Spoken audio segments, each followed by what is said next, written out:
how are you mapping out where it goes? And what I'm getting at here is the field of really dosimetry, because I've seen these, I mean, they're actually pretty diagrams. You have the different colors of how much dose is going into what area that's around the tumor, but you have to do this in 3 dimensions, which is tough to do. We see all the CAT scans in a 2 dimensional image when we're showing them to patients, but you have to think in 3 dimensions.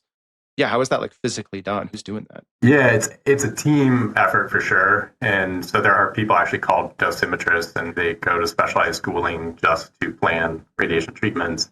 We also are collaborating and overseeing that planning process with them. And then we also have physicists. I think that's one of the kind of geeky joys of our field is for most every one physician we have in the department, we probably have another physicist that we work with as well very closely. And so kind of, I would say, front to back of the planning, it's we start with taking a bunch of specialized scans and doing kind of a mapping session we call a simulation that I imagine Bill may recall going through.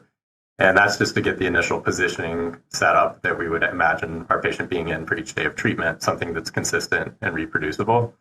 And then there's this process we call contouring. And basically that's outside of clinic.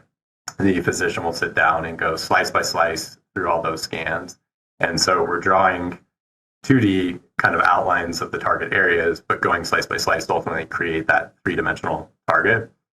And then we, in addition to drawing the target, we always want to draw in what we want to avoid. So we might draw in the rectum, the small bowel, the large bowel, the bladder, in the case of something being treated in the pelvis.